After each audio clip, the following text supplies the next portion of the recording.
Olá, alunos. Boa tarde, tudo bem? Pessoal, então eu vou relembrar alguns pontos sobre a tecnologia e industrialização de produtos alimentícios, e aí a gente, em seguida, vai entrar na tecnologia e produção de frutas e hortaliças.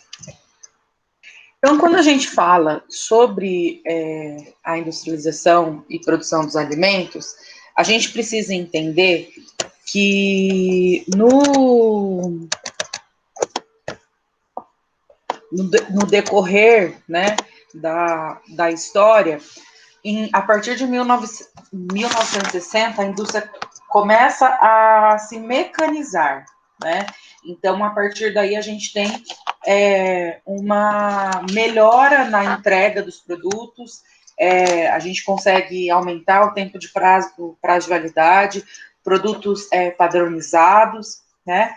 E nessa mesma época, ainda se tinha muitas perdas de colheita, né, pelos produtores.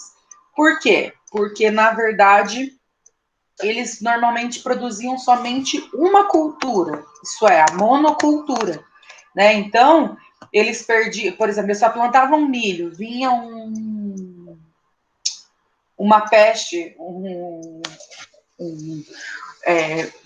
insetos que comiam milho, e aí eles iam lá e devoravam todo o milho, e aí a pessoa perdia tudo, né? E a partir daí começam, né, a pesquisas de sementes mais resistentes para poder produzir aí, a utilizar uma monocultura, mas uma monocultura que a gente tivesse maior resistência, menor ataque de insetos e pragas,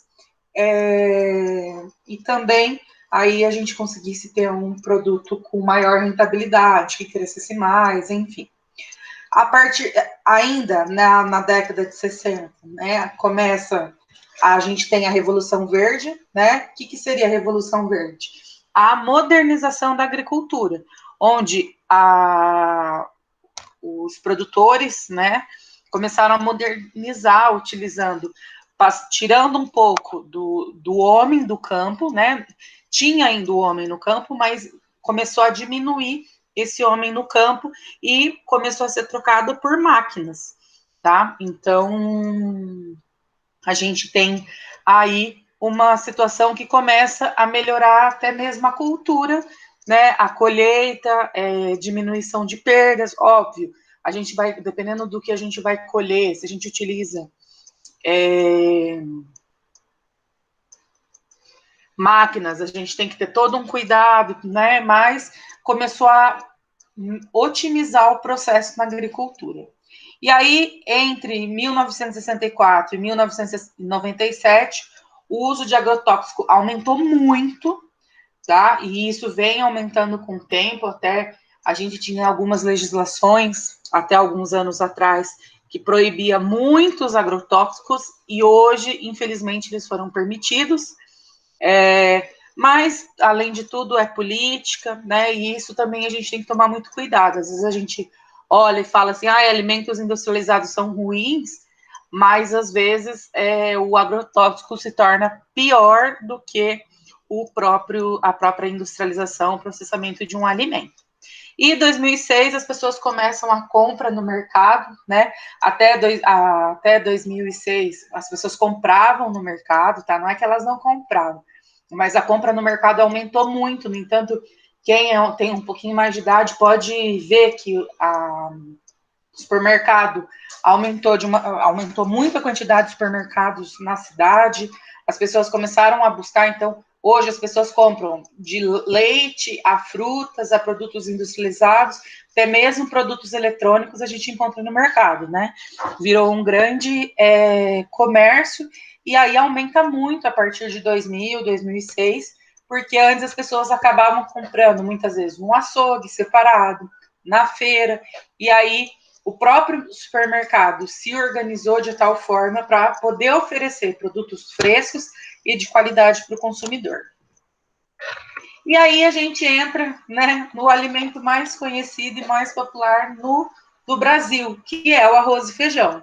Então, quando a gente fala de arroz e feijão, né, a gente pode pensar uma pessoa que come arroz e feijão é uma pessoa simples, só come por causa da pobreza, tem propriedades nutricionais.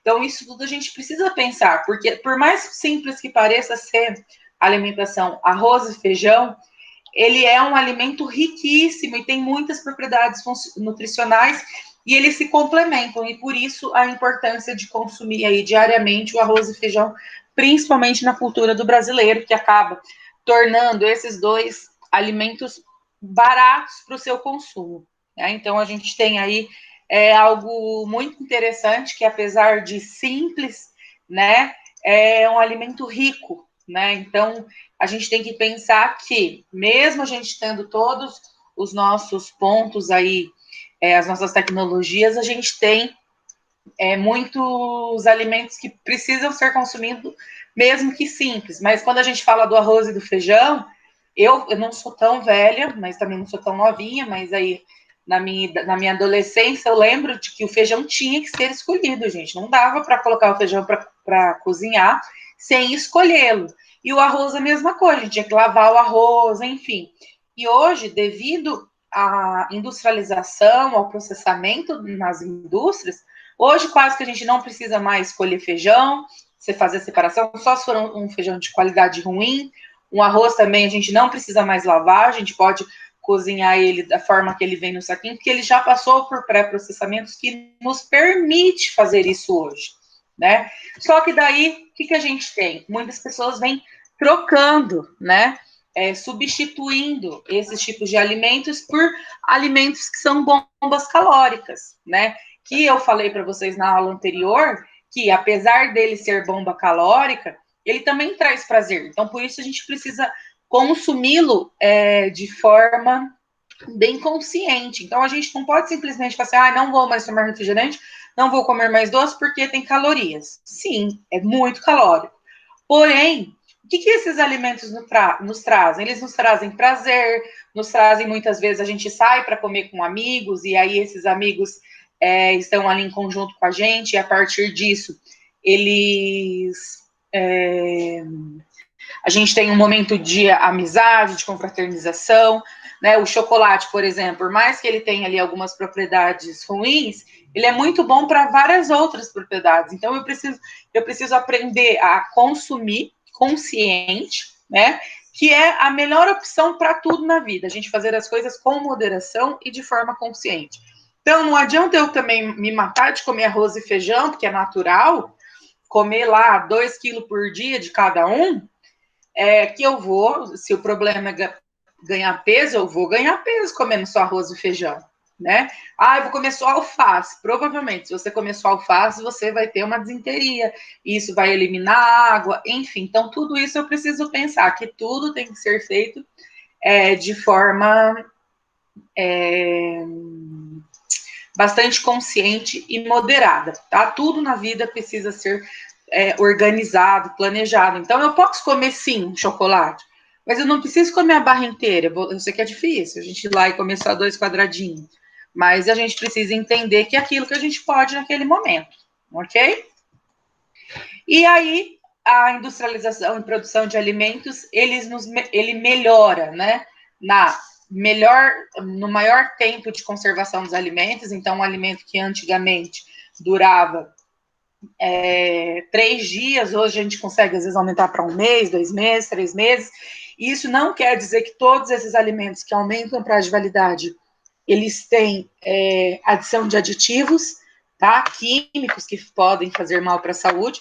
Muitas vezes são os processamentos trabalhados em conjunto, né? Que vocês viram no semestre passado com a professora anterior. Então, a gente pode utilizar uma pasteurização e um congelamento. Isso tudo aumenta o prazo de validade e não necessariamente preciso utilizar aditivos, tá? Eu tenho a diminuição das perdas e aí eu consigo trabalhar também contra a sazonalidade, porque a gente sabe que os alimentos não são produzidos o ano inteiro. Então, por exemplo, dá um exemplo que aconteceu essa semana. Eu planejei todo um almoço, um jantar, não lembro, e eu queria fazer uma couve-flor recheada. Essa couve-flor recheada, eu comprei todos os ingredientes no mercado. Passei no mercado, E cadê a couve-flor? Não tinha couve-flor. Por quê? Porque não é época de couve-flor. Se eu achar agora, provavelmente ela vai estar mofada, eu vou jogar metade dela fora, então isso tudo é ruim.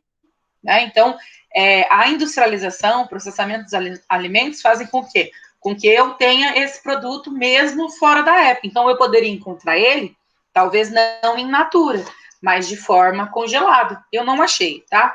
Mas eu poderia ter encontrado. E, além disso, eu melhoro o abastecimento deficiente. E aí, eu promovo, né, a saúde para a população, tendo alimentos que têm todos os tipos de vitamina e minerais presentes nesses alimentos o ano todo, tá? Por quê? Porque tem alimentos que às vezes a gente não gosta de consumir, e aí os outros são sazonais, não vai acontecer naquela época, então tudo isso eu preciso entender até mesmo para poder processar. E vocês, como técnico em nutrição, como vocês vão trabalhar com refeições, até isso vocês vão precisar planejar, compreender qual que é a sazonalidade de cada produto para poder planejar. Porque, óbvio, igual no meu caso, se eu fosse fazer a couve-flor recheada, que era o que eu queria fazer, numa época que não é época de couve-flor, o que vai acontecer? Possivelmente, um produto que eu pagava, um exemplo, tá? R$2, fora da sazonalidade, eu vou pagar 5. Então, isso tudo, vocês trabalhando como técnico em nutrição, vocês precisam compreender para poder colocar esses alimentos na mesa, né, ali na hora das refeições, de forma com que a gente consiga comprar, consiga diminuir os custos, né? Então, assim, agora é época de morango e pepino. Então, vamos fazer umas receitas diferentes de morango, umas receitas diferentes com pepino. Dei exemplo, tá, gente? Nem sei exatamente qual época é agora. Então, a gente precisa entender isso para a gente poder trabalhar, tá? Mas o meu cliente quer tal alimento. Então, ele vai ter que ter noção de que aquele alimento vai aumentar o custo dele, tá? E, consequentemente, tanto a industrialização como a tecnologia de alimentos, ela aumenta a produção e aumenta o lucro para quem trabalha na área de alimentos, tá? E isso é o objetivo principal, aumentar o lucro. E aí uma coisa muito legal que a gente precisa entender é que o nosso país ele é formado por uma população bastante heterogênea, diferente, né?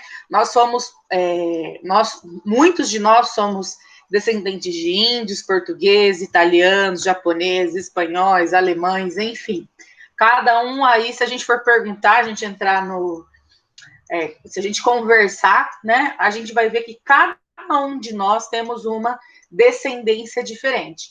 E como o nosso país é um país bastante heterogêneo, bastante diferente, né, de populações, de culturas, isso acabou influenciando na alimentação e nos hábitos alimentares do povo brasileiro, né?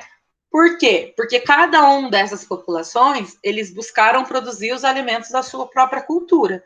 E por esse motivo a nossa culinária se tornou bastante diversificada. Tem muita gente que fala que se os japoneses comerem o sushi que o brasileiro faz, eles vão falar que não é sushi. Por quê? Porque o sushi do Japão é de um jeito e o sushi do brasileiro tem vários tipos, né? Tem sushi para quem não come peixe, tem sushi para quem não come isso, tem sushi para quem não come aquilo. Então, o brasileiro, ele pega a ideia de um povo e ele muda totalmente o produto daquela população, né? Daquela cultura. Ele coloca características que não existiam. Tá? Então, isso também é bastante interessante a gente compreender, e eu creio que vocês viram um pouco disso na história da alimentação.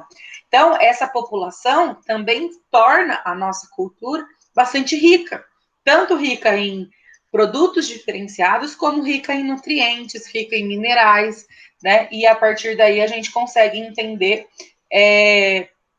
como a nossa cultura, como o paladar do brasileiro é construído. E aí, o que a gente precisa entender é o que a gente vai estudar, então, dentro dessa disciplina, tá? Então, a gente vai ter a tecnologia de carnes, nós vamos falar um pouquinho sobre carnes de boi, de frango, de porco e de peixe, tá? Vamos falar sobre a tecnologia de vegetais, que inclui frutas, hortaliças, verduras, cereais. Dentro de cereais, a gente vai falar sobre tecnologia de óleos e gorduras. Ainda dentro de tecnologia de vegetais, a gente vai falar sobre as tecnologias de bebidas, tá? Tanto bebidas alcoólicas como bebidas não alcoólicas. E, além disso, vamos falar sobre a tecnologia do leite e seus derivados. Nós vamos fazer algumas aulas práticas, sim, mas a gente vai tentar compreender como que funciona aí essas tecnologias relacionadas com esses produtos, ok? Então, essa é a primeira parte da aula de hoje. A gente se vê logo mais. Muito obrigada. E aqui tem um pouquinho sobre a bibliografia que eu pesquisei para montar essa aula, tá? Até mais, um abraço para todos.